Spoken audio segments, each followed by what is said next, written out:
네, 말씀 전하기 전에 우리 광고 몇 가지 하겠습니다. 기도 중에 얘기했지만 추석 명절이 있습니다. 그래서 가족들과 함께 즐거운 또 하나님의 사랑을 나누는 귀한 시간이 되길 바라고, 금요일 새벽 기도회와 금요일 심야 기도회는 각 가정에서 드리심을 기억해 주시기 바랍니다. 또한 추석 명절 가정 예배 순서지가 교회 뒤편에 마련되어 있고, 또 오늘이나 내일 중으로 저희 카톡방에, 전체 카톡방에 올려드리겠습니다. 귀한 또 가족들과 사랑을 나누는 시간이 되길 바랍니다. 지난주부터 저희 성경 공부가 시작되고 있습니다.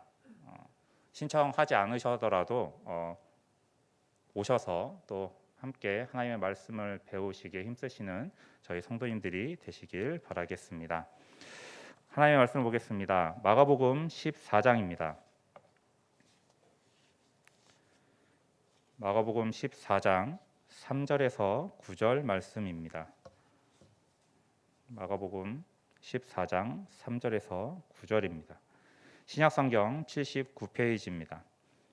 마가복음 14장 3절에서 9절까지 우리 한 절씩 교독하시고 마지막 9절 말씀은 함께 읽겠습니다. 3절입니다. 예수께서 베다니 나병 환자 시몬의 집에서 식사하실 때 한 여자가 매우 값진 향유 곧 순전한 나드 한 옥합을 가지고 와서 그 옥합을 깨뜨려 예수의 머리에 부으니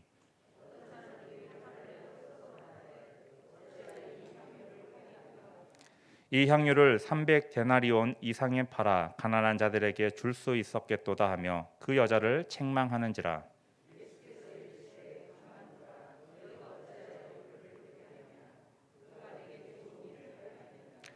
가난한 자들은 항상 너희와 함께 있으니 아무 때라도 원하는 대로 도울 수 있거니와 나는 너희와 항상 함께 있지 아니하리라.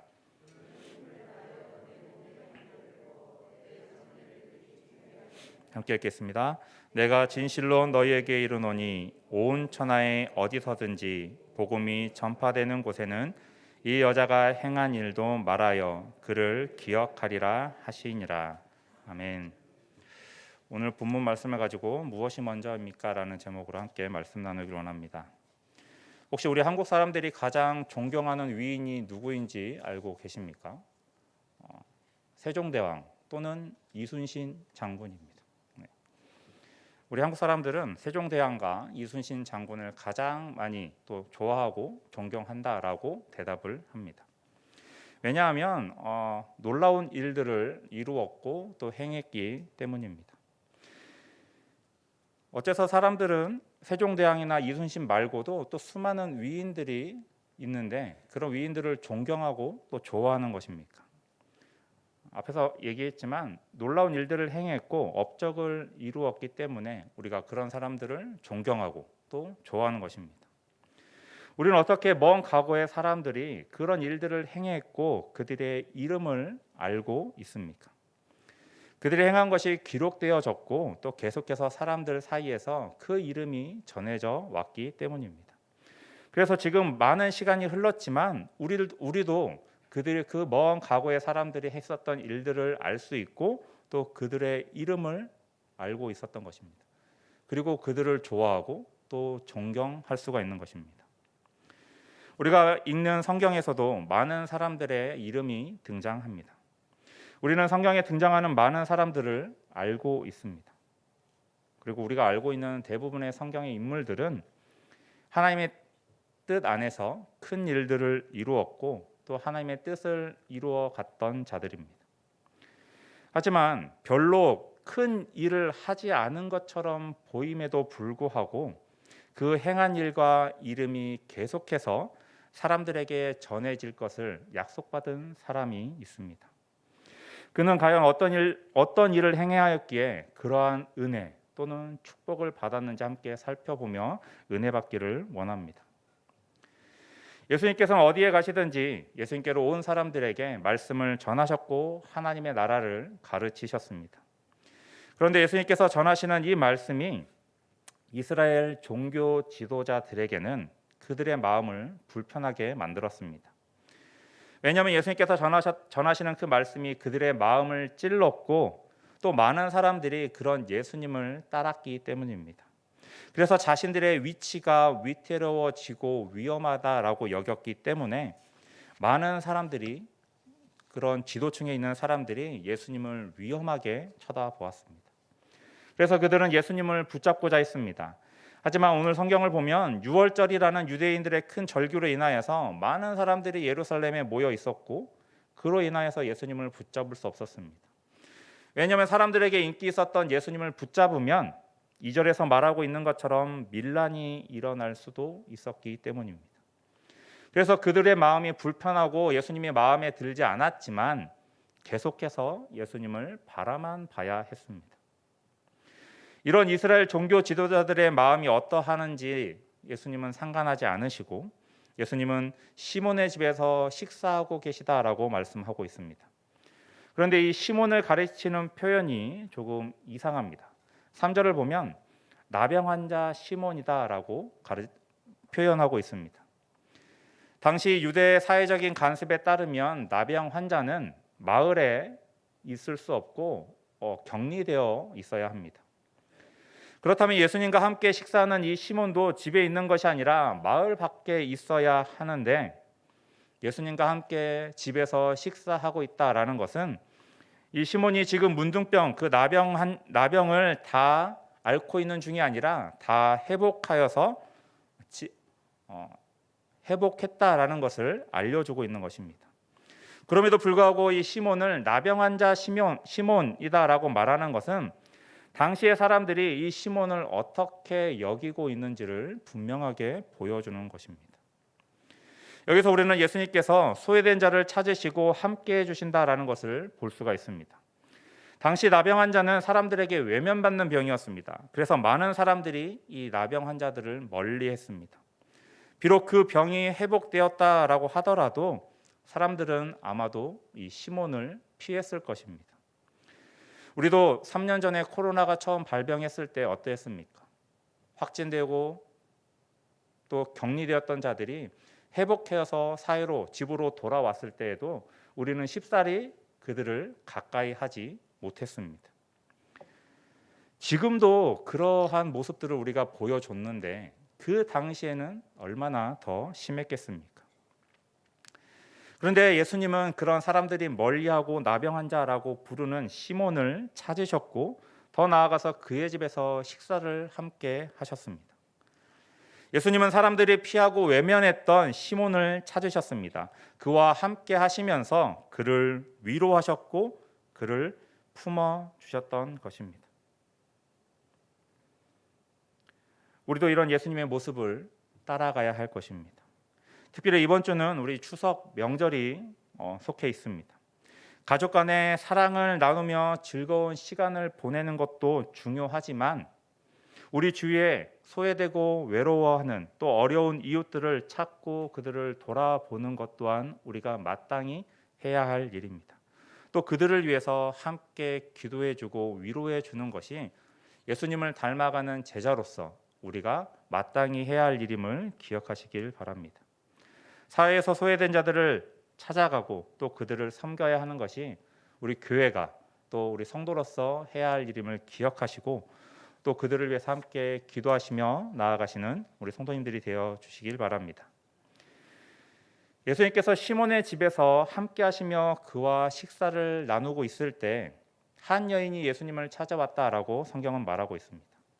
오늘 우리가 읽은 마가복음 본문에서는 그 이름이 등장하고 있지 않지만 같은 내용을 다루고 있는 요한복음에서는 이 여인을 나사로의 누이이며 마르다의 동생인 마리아라고 소개하고 있습니다.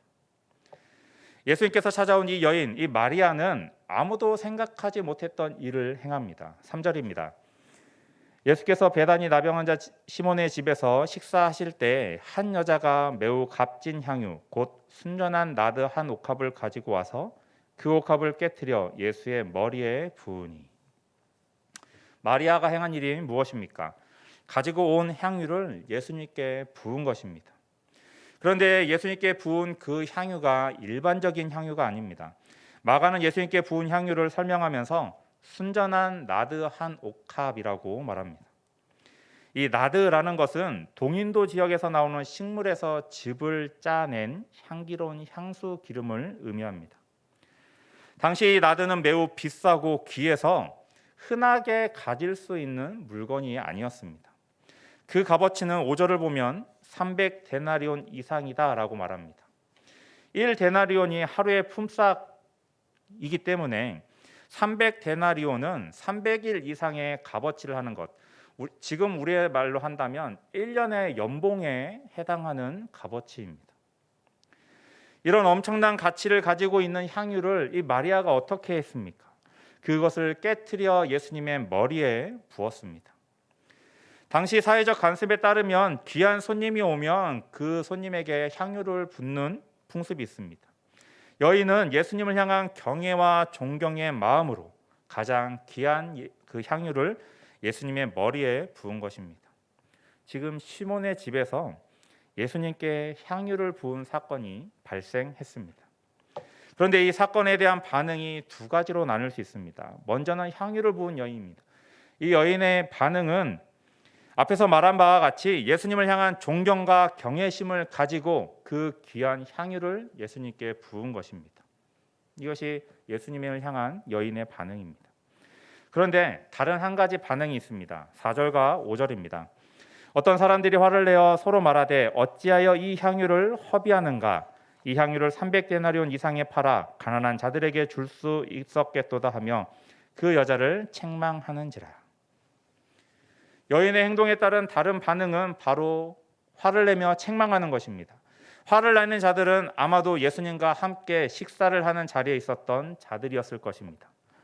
이것과 같은 사건을 다루고 있는 마태복음 26장 8절을 보면 제자들이 보고 분개하여라고 기록하고 있습니다. 예수님께 향유를 부은 것을 보고 화를 내고 책망하는 자들은 예수님을 따르는 제자들이었습니다.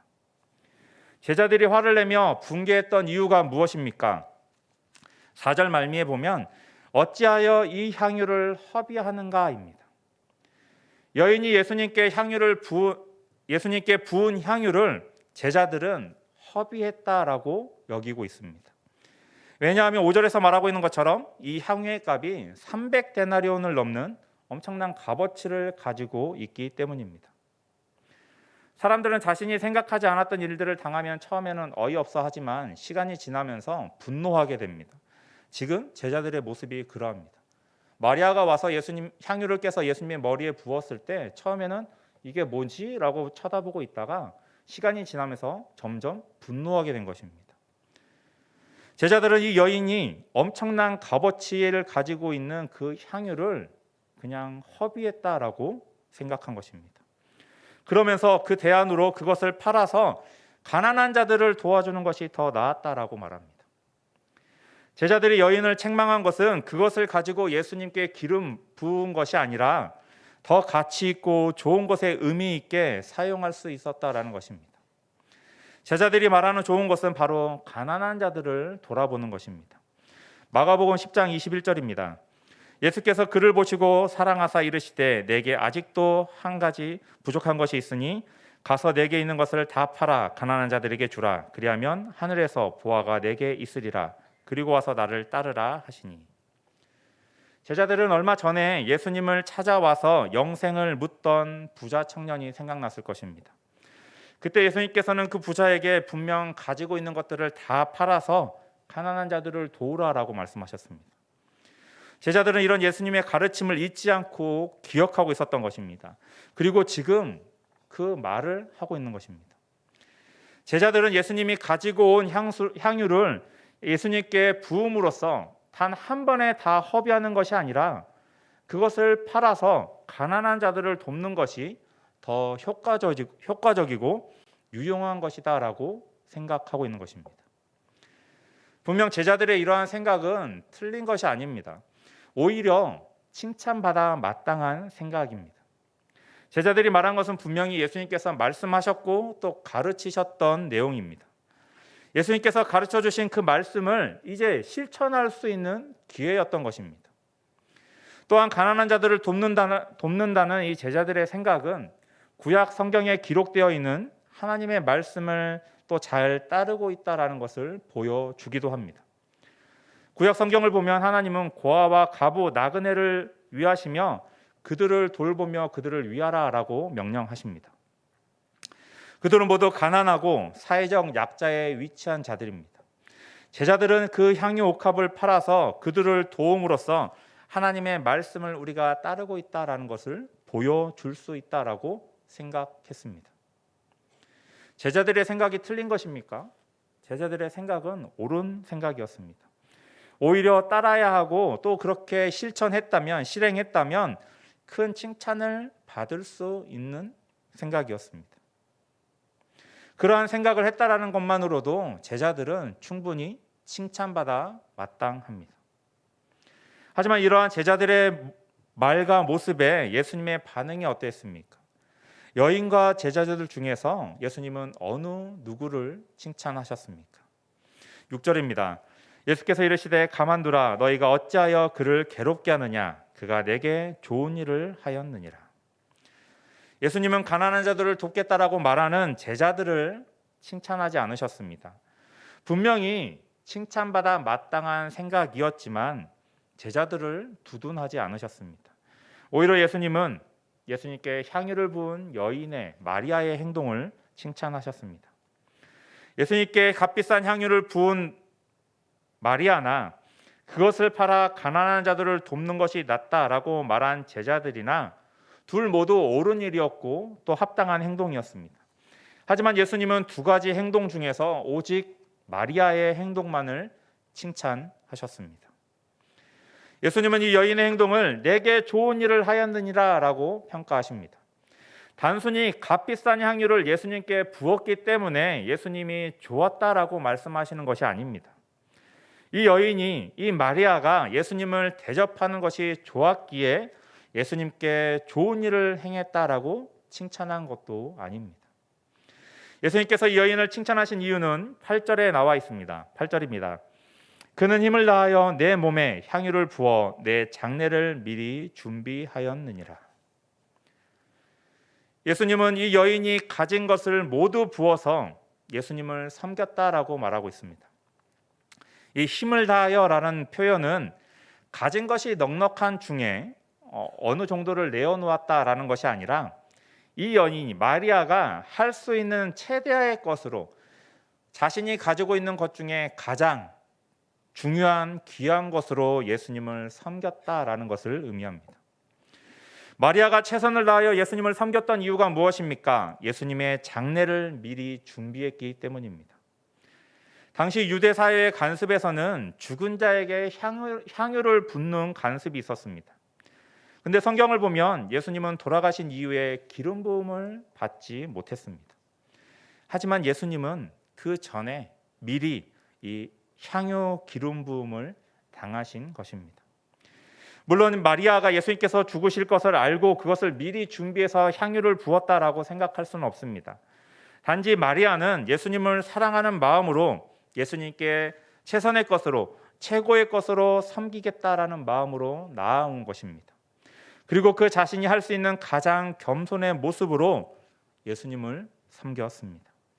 그리고 그 모습이 앞으로 닥칠 예수님의 죽음을 미리 준비하는 모습으로 남겨진 것입니다. 성도 여러분, 제자들의 생각이 틀린 것은 아니었습니다. 당연히 제자들이 말하는 것처럼 주위의 가난한 자들을 돌봐야 하는 것 또한 우리가 반드시 생각하고 또 행해야 하는 일입니다. 앞에 12장에서 예수님은 제자들에게 새로운 계명을 말씀하시면서 내 자신과 같이 이웃을 사랑하라 라고 말씀하십니다. 12장 31절입니다. 둘째는 이것이니 내 이웃을 내 자신과 같이 사랑하라 하신 것이라 이보다 더 큰 계명이 없느니라. 제자들은 그런 예수님의 말씀을 잘 기억했던 것이고 그 말씀을 실천하려고 했던 것입니다. 칭찬받아 마땅한 생각이었고 행동이었습니다. 그러나 예수님께서는 이웃을 사랑하기 전에 무엇을 먼저 말씀하고 있습니까? 12장 30절입니다. 내 마음을 다하고 목숨을 다하고 뜻을 다하고 힘을 다하여 주 너의 하나님을 사랑하라 하신 것이요. 예수님은 이웃을 사랑하기 전에 먼저 하나님을 사랑하라라고 말씀하셨습니다. 이웃을 사랑하기 전에 하나님을 사랑하는 것이 먼저인 것입니다. 여인은 하나님을 사랑하듯 예수님을 사랑했습니다. 그러나 제자들은 예수님을 사랑하기 전에 이웃을 생각했습니다. 둘 다 옳은 생각이었고 행동이었지만 그 중에서 먼저 행해야 하는 것은 바로 하나님을 사랑하는 것입니다. 내 힘을 다하고 마음을 다하고 뜻을 다하여 하나님을 사랑하는 것이 우리가 먼저 행해야 하는 것입니다. 제자들의 모습이 안타까운 것은 앞에 성경을 살펴보면 예수님께서 계속해서 제자들에게 예수님의 죽음을 설명하고 계십니다. 고난받으시고 십자가에 달려 죽으실 것을 몇 차례에 걸쳐서 제자들에게 말씀하셨습니다. 그렇다면 제자들은 예수님의 말씀을 기억하면서 예수님의 그 죽음을 준비해야 했습니다. 하지만 제자들은 예수님의 죽음을 전혀 준비하지 않았습니다. 단지 눈앞에 보이는 현실의 문제만을 바라보면서 가장 중요한, 더 중요한 이를 잊고 있었던 것입니다. 이런 제자들의 모습이 우리의 모습은 아닙니까? 분명 하나님을 사랑해야 한다는 것을 알고 있습니다. 최선의 것으로 하나님을 섬겨야 한다라는 것 또한 우리는 잘 알고 있습니다. 하지만 지금 당장 내 눈앞에 있는 현실적인 문제에 사로잡혀서 하나님을 사랑해야 한다라는 생각은 잠시 뒤로 밀려나고 있습니다. 아니, 계속해서 밀려나고 있는 것이, 잠시만 밀려났다가 다시 돌아오는 것이 아니라 계속해서 하나님을 사랑해야 한다라는 것이 밀려나고 있는 것이 우리의 모습입니다. 지금 나의 모습이 하나님을 사랑하는데 예수님을 사랑하는 것에 힘을 다하고 목숨을 다하고 뜻을 다하여 사랑하고 있습니까? 아니면 눈앞에 놓인 문제들을 해결하는데 더 집중하고 있습니까? 물론 내가 처한 문제나 상황들이 중요하지 않다라는 것이 아닙니다. 하지만 마태복음 6장 33절에서 하나님의 나라와 그의 의를 구하면 이 모든 것을 너희에게 더해 주신다라고 말씀하고 있는 것처럼 우리가 하나님을 사랑하기에 힘쓰고 최선의 것으로 섬길 때 하나님께서는 우리가 처한 문제들을 해결해 주시며 우리를 인도해 주실 것입니다. 예수님은 자신이 가진 것 중에서 최고의 것으로 최선의 섬김의 모습을 보여준 이 마리아에게 엄청난 복을 내려주십니다. 9절입니다. 내가 진실로 너희에게 이르노니 온 천하에 어디서든지 복음이 전파되는 곳에는 이 여자가 행한 일도 말하여 그를 기억하리라 하시니라. 예수님은 이 여인의 행동이 복음이 전해지는 곳에 함께 전해질 것을 말씀하셨습니다. 예수님은 그리고 이것이 반드시 이루어질 것을 약속하시면서 최선을 다해 예수님을 섬기고 순종했던 그 모습이 전해지고 기념되어질 것을 약속하셨습니다. 사람들은 자신의 이름이 후세에 남겨지고 자신이 행한 업적들을 기념하기를 원합니다. 그렇다면 이 여인의 이름과 행한 일이 영원토록 전해지며 기념되어질 것이기에 어떻게 보면 인간으로서 누릴 수 있는 가장 큰 명예, 축복을 이 여인은 받은 것입니다. 이 여인은 단지 예수님을 사랑하고 섬기고자 자신이 가지고 있는 최고의 것으로, 최선의 것으로 예수님 앞에 나아갔습니다.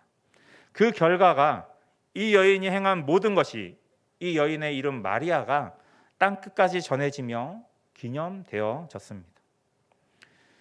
사람들은 어떠한 큰 일을 행하고 그 결과를 가지고서 하나님을 높이려고만 합니다. 하지만 하나님은 우리가 무엇인가를 함으로써 하나님을 높이는 것이 아니라 그 전에 먼저 하나님을 사랑하기를 원하십니다. 먼저 하나님을 사랑함으로 나아가시는 저희 성도님들이 되시길 바랍니다. 내 목숨을 다하고 힘을 다하고 뜻을 다하여서 하나님을 또 예수님을 사랑하시길 바랍니다. 우리가 먼저 해야 할 일은 바로 하나님을 사랑하며 그 앞으로 나아가는 것입니다. 우리가 하나님을 사랑하며 나아갈 때, 그럴 때 하나님은 우리를 높여주시며 영원히 하나님의 나라에 그 생명책에 우리의 이름을 기록해 주시고 또 영원토록 우리의 이름이 전해지게 해 주실 것입니다. 그런 하나님을 바라보시고 또 온전히 내가 할 수 있는 최선을 다하여 하나님을 사랑함으로 나아가시는 저희 성도님들이 되시길 바랍니다. 함께 찬송가 210